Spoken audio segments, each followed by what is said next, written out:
The Lord be with you. And with your spirit. A reading from the Holy Gospel according to John. Glory to you, O Lord.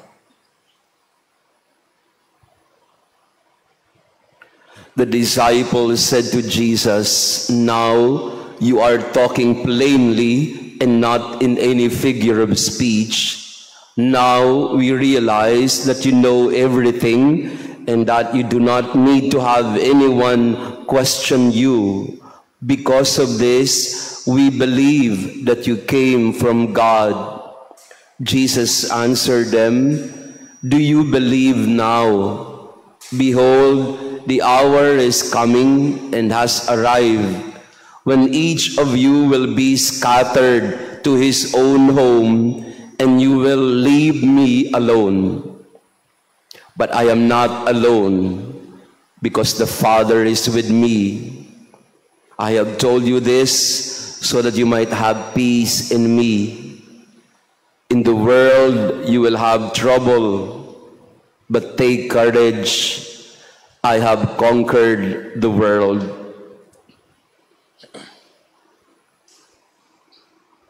The Gospel of the Lord. Praise to you, Lord Jesus Christ. Please be seated. Praise be Jesus Christ. Now and forever. He is risen. Alleluia. He ascended to the Father. Alleluia. Good morning, everyone. Pakibati din ng good morning ang ating mga kasama ngayong Monday morning. And to our online parishioners, thank you for praying with us today. We are on the 44th mystery of our Easter mysteries. Malapit na pong magtapos ito. The 50th day after the resurrection would be Pentecost. Kahapon ay pinagdiwang natin ang Ascension Sunday. And we go back to John chapter 16, our 44th Easter mystery, the conqueror of the world. Who is truly the conqueror of the world? Jesus says in the Gospel, "In the world you will have trouble, but take courage. I have conquered the world." Nowadays, it's a really hot and big issue and crucial, critical issue in the world today in terms of domination. As you may have known, I was in Rome for a meeting of parish priests. This is the World Meeting of Parish Priests, and we were divided into small groups from different continents. And we were sharing with each other our own experiences in the different countries in the world. Kapag pagpakinggan mo yung mga sharing ng iba't ibang mga parish priest sa iba't ibang dako ng daigdig, manliliit ka sa mga pinagdadaanan mong trouble. May kasama ako doon na isang Ukrainian parish priest, and his name is Father Taras. We became a very good friends, and he was explaining and sharing with me how difficult it is in Ukraine, na kung paanong yung buhay nila ay talagang laging may nakaambang missile or bomba. And you can't even have a decent mass because you are always afraid of an attack, a missile attack any day.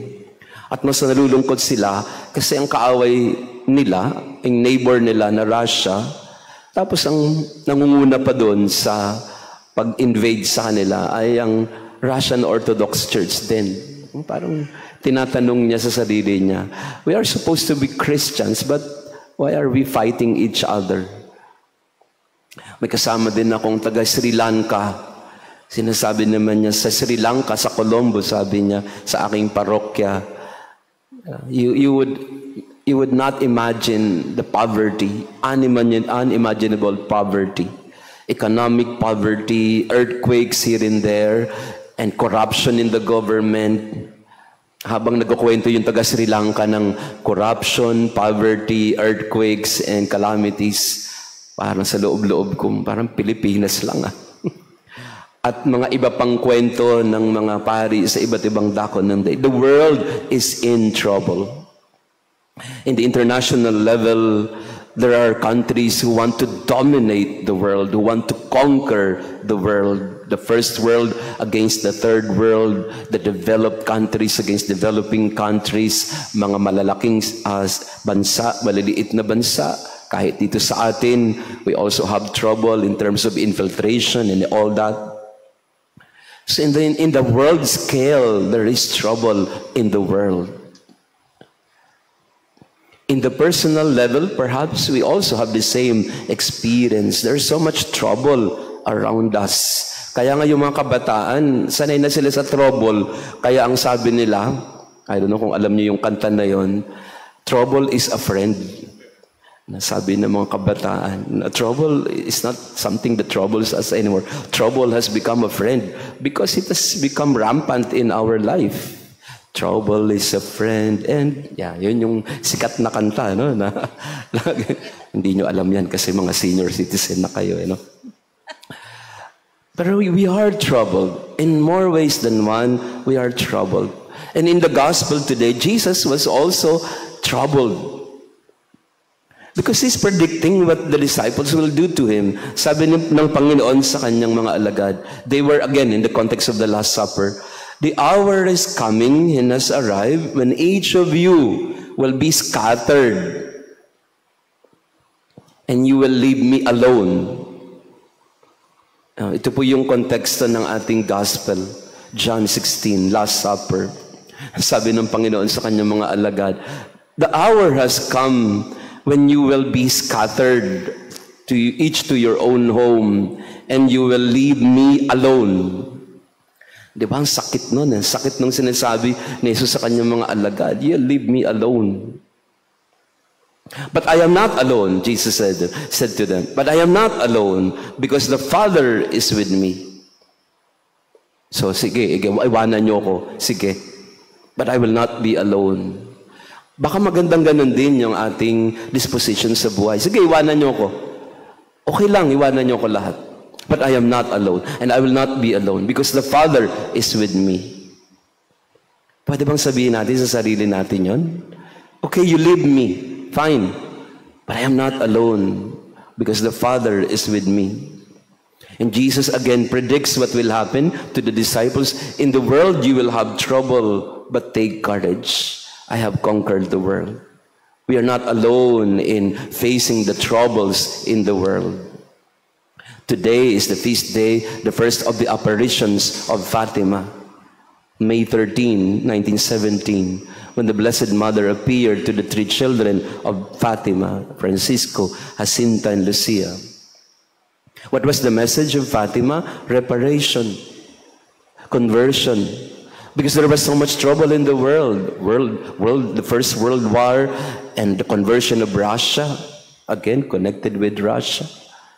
And there was trouble in the world. And the Blessed Mother said to the children, remind the world to consecrate their hearts to me, to my Son. Pray the rosary daily. That's the message of Fatima, the message of conversion and reparation, the message of going back to God, because there is so much trouble around us.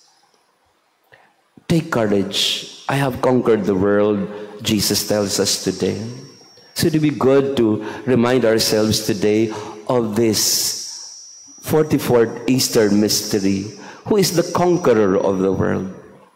Sino yung talagang namamayani sa mundo? Sino ang tunay na gumapi sa mundo? Hindi ang armas o sundalo, hindi ang missile o tangke, hindi ang politiko o sino mang negosyante.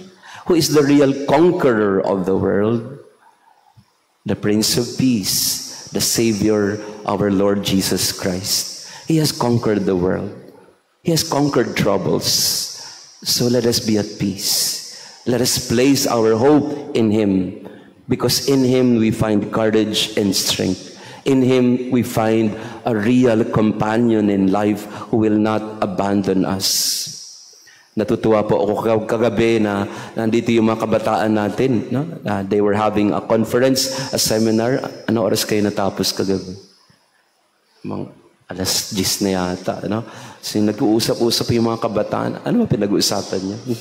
Pero natutuwa ako kasi nakikita ng mga kabataan yung Nasa isang bangka sila at tulong-tulong sila. Sa lahat ng pinagdadaanan at tinaharap ng mga kabataan, they want to strengthen their faith and their friendship so that they find strength in one another. I think this is what is important in our world today. Our Lady of Fatima also reminds us today, consecrate your life to the Lord, to her Son, because He has conquered the world. Are you troubled right now? What is it that troubles you? The Lord tells you today, consecrate your life to me. In the world you will have trouble, but take courage, I have conquered the world. Praised be Jesus Christ. Now and forever. Let us pray. Graciously be present to your people, we pray, O Lord, and lead those you have imbued with heavenly mysteries to pass from former ways to newness of life through Christ our Lord. Amen. Maraming salamat po sa inyong pagdalo sa ating banal na misa.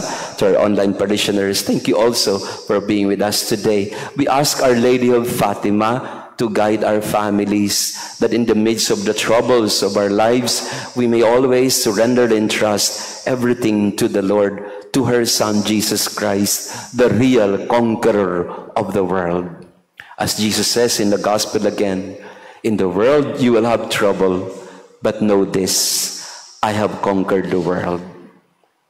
The Lord be with you. And with your spirit. And may our loving God bless you and your family, the Father, the Son, and the Holy Spirit. Amen. Our Mass has been offered. Go in peace to love and serve the Lord. Alleluia, alleluia. Thanks be to God. Alleluia, alleluia.